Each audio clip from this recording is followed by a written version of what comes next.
Hi viewers, welcome to our channel. ప్రస్తుతం మనతో పాటు సీనియర్ జర్నలిస్ట్ దాము బాలాస్ అన్నారు, వారితో మాట్లాడాం. నమస్కారం సార్. నమస్తే సార్, కేసీఆర్ గారి పైన ఎలక్షన్ కమిషన్ చర్యలు తీసుకుంది సార్. దాదాపు 48 గంటలు ఆయన ప్రచారానికి దూరంగా ఉండాలని చెప్పేసింది. మరి ఎందుకంటారు? అంటే కేసీఆర్ గారు ఏం మాట్లాడారు సార్? నిన్న ఈసీ ఇచ్చిన నోటీస్ చూశాను, నేను మీడియాలో వైరల్ అవుతుంది. కేసీఆర్కు నిన్న రాత్రి 8 గంటల నుంచి 48 గంటల పాటు ప్రచారానికి దూరంగా ఉండాలని ఆదేశాలు ఇచ్చింది ఈసీ. దీనికి ప్రధాన కారణం ఏంటంటే కేసీఆర్ కాంగ్రెస్ పార్టీని బూతులు తిట్టాడని కాంగ్రెస్ పార్టీ ఉపాధ్యక్షుడు నిరంజన్ కంప్లైంట్ ఇచ్చాడు. సో ఆ కంప్లైంట్ని వాళ్ళు పరిశీలించారు. కంప్లైంట్తో పాటు నిరంజన్ వీడియోలు, ఆడియోలు, పేపర్ కటింగ్స్ అన్నీ కూడా సబ్మిట్ చేశాడు. సో అవన్నీ పరిశీలించిన తర్వాత ఖచ్చితంగా ఇది చర్య తీసుకోవాలని చెప్పి కేసీఆర్కు నోటీసులు పంపించారు. 24 గంటల్లో నోటీసులకి రిప్లై ఇవ్వమని. కేసీఆర్ ఆ నోటీసులను క్యారీ చేయలేదు, సో రిప్లై ఇవ్వలేదు. దాంతో ఆయనకి 48 గంటల పాటు నిషేధం విధిస్తూ నోటీస్ ఇష్యూ చేశారు. సో ఇది ఏంటంటే బేసిక్గా ఆయన రకరకాల పదాలు వాడారు అనేది ఉంది. ఒకటేమో లత్కోర్ అనే పదం, తర్వాత కుక్కల కొడుకులు అని, తర్వాత గొంతు కొరికి చంపేస్తామని, తర్వాత చెవటలు దద్దములు అని 2 పదాలు, తర్వాత నిరోధులు అమ్ముకోండి, పాపళ్ళు అమ్ముకోండి అని, ఇది ప్రధానంగా దాంట్లో ఉన్నది. సో ఇటువంటి వాడడం అనేది ఎలక్షన్ కోడ్ నిబంధనలకి విరుద్ధం కాబట్టి మీ మీద చర్య తీసుకుంటున్నాం అని. సో ఇక్కడ ఇప్పుడు అనేక ప్రశ్నలు ముందుకు వస్తాయి. ఒకటి, కేసీఆర్ వైపు నుంచి చూసినప్పుడు కేసీఆర్ భాష అనేది ఎప్పటి నుంచో ఇదే. ఒకప్పుడేమో ఇది మా తెలంగాణ భాష, మేము ఇలాగ మాట్లాడుతూ ఉన్నాం. తెలంగాణలో కాదు, గ్రామాల్లో, చాలా గ్రామాల్లో బూతులు మాట్లాడతారు జనం. కానీ అదే ఇక్కడ మాట్లాడడం అనేది బాగుండదని ఒక ఇది ఉంటుంది. పబ్లిక్ స్పేస్లో ఒకటి, మన ప్రైవేట్ లైఫ్లో మాట్లాడే భాష వేరుగా ఉంటుంది, పబ్లిక్లో మాట్లాడే భాష వేరుగా ఉంటుంది. సో మొన్న కూడా ఇంటర్వ్యూకి వచ్చినప్పుడు కూడా TV9కి ఆయన ఇది అడిగినప్పుడు నేను అప్పుడు ఉద్యమ సమయంలో కావాలనే కొంత చేశాను రెచ్చగొట్టడానికి. ఆ తర్వాత నేను అది లేదు, నాది కొద్దిగా హార్ష్గా ఉంటుంది, సెటైర్ ఉంటుంది, కానీ నేను అసభ్యంగా మాట్లాడిన అన్నాడు. కానీ ఆయన మాట్లాడేవన్నీ అట్లాగే ఉంటాయి. రేవంత్ రెడ్డి కూడా సేమ్, వీళ్ళిద్దరికీ ఏమి తేడా పెద్దగా లేదు. సో రేవంత్ రెడ్డి అక్కడేమో మన ఆంధ్రప్రదేశ్లో చేస్తే ఇలాంటి స్పెషలిస్టులను పెట్టేశారు, మన డాక్టర్లాగా. సో ఈ భాషకు ఒక నాని ఒక స్పెషలిస్టు, తర్వాత ఆయన ఎవరు అయ్యన్న పాత్రుడు ఒక స్పెషలిస్టు, పటాబ్ ఒక స్పెషలిస్టు, అట్లా తెలుగుదేశంలో ఎక్కువ స్పెషలిస్టులు కనబడతారు.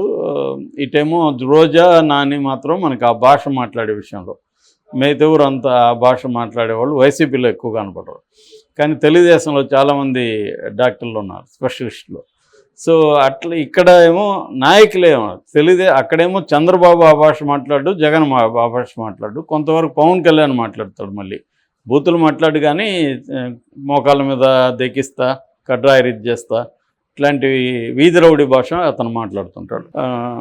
కానీ జగన్ ఆ వీధి రౌడీ భాష మాట్లాడు, చంద్రబాబు కూడా మాట్లాడు, లోకేష్ కొంత మళ్ళీ వీధి రౌడీ భాష ఉంది, అంటే నేను ఎర్ర బుక్కులో పెట్టుకుని కడ్రాయిలతో పరిగెత్తిస్తా, ఇవన్నీ అతను మాట్లాడతాడు. సో ఇక్కడ కేసీఆరే అది మాట్లాడతాడు, రేవంత్ రెడ్డి కూడా సేమ్ భాష మాట్లాడతాడు. అడిగితే కేసీఆర్ మాట్లాడినప్పుడు తప్పు లేదా, నేను మాట్లాడితే ఏందని కేసీఆర్ అంటారు, రేవంత్ రెడ్డి అంటారు. సో ఇప్పుడు కేసీఆర్ ఇలా తెలిసే మాట్లాడాడు ఒకటి. 2, ఆయనకు నోటీస్ ఇచ్చినప్పుడు ఎందుకు రిప్లై అయ్యలేదు? దీనికి మీమ్స్ పెడుతున్నారు ఆల్రెడీ కాంగ్రెస్ వాళ్ళు. ఏమంటే ఎండలు తట్టుకోలేకపోయాడు ఆయన, రెస్ట్ కావాలి, ఆయన రెస్ట్ తీసుకుంటే బాగుండదు కాబట్టి మనం రిప్లై ఇవ్వకపోతే ఎలాగో వాళ్ళే బ్యాన్ చేస్తారులే, రెస్ట్ తీసుకుందాం అని అనుకుంటున్నాడు. ఎందుకంటే ఆయనకి ఎండలో తిరిగే ఓపిక శక్తి లేదు ఆయనకి. రెండోది జనం మీద పడితే కూడా ఆయన తట్టుకోలేరు. సో అందుకని ఆయన ఇట్లాంటి ఎత్తేసాడు అనేది చెప్తున్నారు. అంతే, నిజమా కాదు కానీ మరి ఎందుకు రిప్లై ఇవ్వలేదు అనే దానికి ఆన్సర్ లేదు. సో మామూలుగా అయితే అందరూ ఇప్పుడు చంద్రబాబుకి నోటీసులు వెళ్ళాయి, జగన్కి వెళ్ళాయి, వాళ్ళందరూ రిప్లైలు ఇచ్చారు. రిప్లైలు ఇచ్చితే కొంత నేను దీని పట్ల విచారిస్తున్నాను, నేను అలా మాట్లాడాల్సింది కాదు, లేదా నేను ఈ సందర్భంలో ఇలా అన్నాను, నా ఉద్దేశం అది కాదు, ఏదో ఇస్తారు షోకాజ్ నోటీస్ ఇచ్చినప్పుడు. అలా ఈయన ఎందుకు ఇవ్వలేదు అనే దానికి ఆన్సర్ లేదు. వీళ్ళేమో మీమ్స్ ఇలాగ పెడుతున్నారు, ఆయన ఎండలో తిరగలేకుండా ఉన్నాడు, రెస్ట్ కోసం ఈ పని చేశాడు, మంచిదే 48 hours రెస్ట్ తీసుకో, మళ్ళీ వద్దులే అని వీళ్ళు అంటున్నారు. సో ఇది అందరూ కూడా ప్రతిపక్షాల మీద మాట్లాడి, నిజం కూడా అది కండిషను కేసీఆర్ వీక్గా ఉన్నాడు, ఆయనకి ఇప్పటికి కూడా పూర్తిగా ఊతం లేకుండా నడవలేని పరిస్థితి ఉంది. రెండోది ఆయన ఒక రకంగా బలహీనుడు కూడా శారీరకంగా.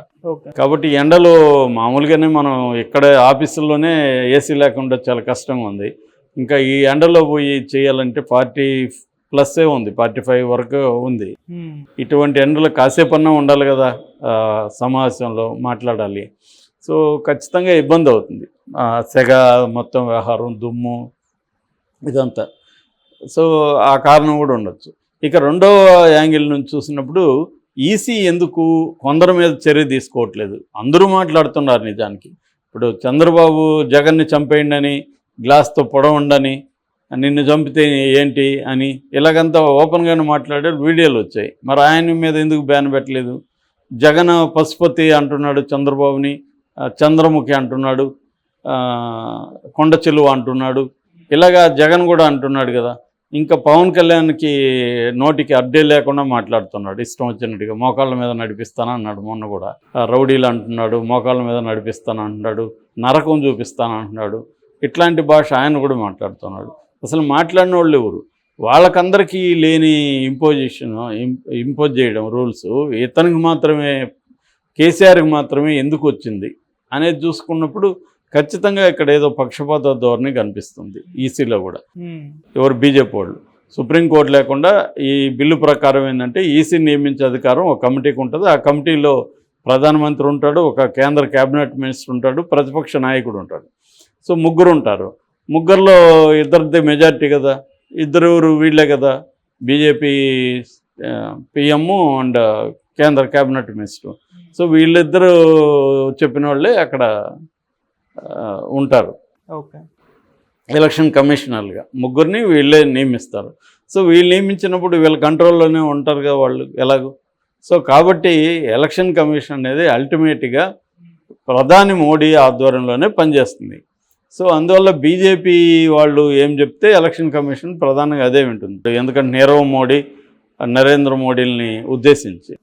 దాంతో మోడీ అనే ఇంకొక అతను ఎవరు వచ్చి నేను కూడా హర్ట్ అయ్యాను అని అతను ఏగానే అతనికి 2 ఏళ్ళు జైలు శిక్ష వేసేసి పటపట అని పార్లమెంట్ నుంచి తొలగించేసి ఆ ఇంట్లో నుంచి బయటికి తరిమేసి ఇంత చేశారు.